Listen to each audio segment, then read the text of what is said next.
যুদ্ধ লাগলে করণীয় কি, কিভাবে বাঁচাতে হবে নিজেকে? যুদ্ধের আবহে কলকাতার স্কুলে স্কুলে মক ড্রিল, পড়ুয়াদের দেওয়া হলো বিশেষ প্রশিক্ষণ। কোন কোন স্কুলে নেওয়া হলো অভিনব উদ্যোগ, জেনে নিন। ওস্তাদের মার মাঝরাতে, পেহেলগাঁও কাণ্ডের যোগ্য জবাব ভারতের। ভারতের 3 বাহিনীর অপারেশনের সাক্ষাৎ পাকিস্তানের 9 জঙ্গি ঘাঁটি। ভারতীয় সেনার অপারেশন সিঁদুরে ধাক্কায় খান খান পাকিস্তান। সব মিলিয়ে 2 দেশের মধ্যে যখন তুঙ্গে উত্তেজনার পারদ, তখনই দেশের একাধিক জায়গায় হয়ে গেল যুদ্ধের মহড়া। ভারত পাক যুদ্ধের আবহে দেশ জুড়ে মক ড্রিলের নির্দেশ দিয়েছে কেন্দ্রীয় সরকার। নির্দেশ মোতাবেক আজ কলকাতার বিভিন্ন স্কুলে আয়োজিত হলো মক ড্রিল। কেন্দ্রীয় সরকারের পর্যবেক্ষণ বাংলাদেশের সীমান্তবর্তী রাজ্য পশ্চিমবঙ্গ, পাশাপাশি রয়েছে নেপাল ও ভুটান সীমান্ত। সব দিক থেকে বিচার করলে একাধিক দেশের সাথে সীমান্ত ভাগ করছে বাংলা। তাই রাজ্যের সীমান্ত সুরক্ষায় বাড়তি নজর দিতে চাইছে কেন্দ্রীয় সরকার।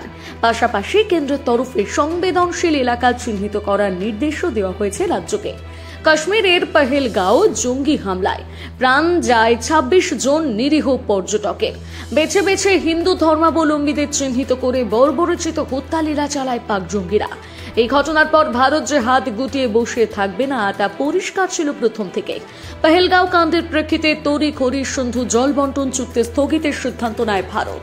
নাগরিকদের জন্য বাতিল করে দেওয়া হয় ভারতের ভিসা। তবে এসব কিছুর পরেও যেন জ্বালা মিটছিল না 140 কোটি ভারতীয়র। শুধু খাতায় কলমে নয়, পাকিস্তানকে জবাব দিতে হবে তাদের ভাষায়। এই দাবিতে সরব ছিল গোটা দেশ। কোটি কোটি দেশবাসীর ইচ্ছাকে পূর্ণতা দিয়ে মঙ্গলবার মধ্যরাতে সুনিপুণ পরিকল্পনায় সংগঠিত হলো অপারেশন সিঁদুর। এই আবহে গোটা দেশ জুড়ে চলল যুদ্ধের মহড়া। পাঞ্জাব, পশ্চিমবঙ্গ সহ একাধিক রাজ্যে চলল মক ড্রিল। যুদ্ধ লাগলে কি করণীয়, হামলার আবহে কিভাবে সুরক্ষিত রাখতে হবে নিজেকে, সেই সম্পর্কে ধারণা দিতে বুধবার সকাল থেকে কলকাতার বিভিন্ন স্কুলে আয়োজন করা হয় মক ড্রিলের।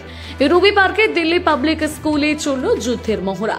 সাইরেন বাজিয়ে মক ড্রিল করানো হলো কলকাতার আরও 2টি প্রসিদ্ধ শিক্ষা প্রতিষ্ঠান, লা মার্টিনিয়ার ফর বয়েজ, লা মার্টিনিয়ার ফর গার্লস এর পড়ুয়াদের। ঘড়ির কাঁটায় 9টা বাজতেই এয়ার সাইরেন বেজে উঠল বউবাজারের ফিয়ার্স লেনে। চলল সিভিল ডিফেন্সের মক ড্রিল। এছাড়া কলকাতা সহ রাজ্যের একাধিক স্কুলে ছাত্রছাত্রীদের দেওয়া হলো মক ড্রিলের প্রশিক্ষণ। যুদ্ধের সময় কি কি সাবধানতা অবলম্বন করতে হবে, হামলা হলে বাংকারে আশ্রয় নেওয়ার পদ্ধতি কি, সবকিছুই শেখানো হলো পড়ুয়াদের।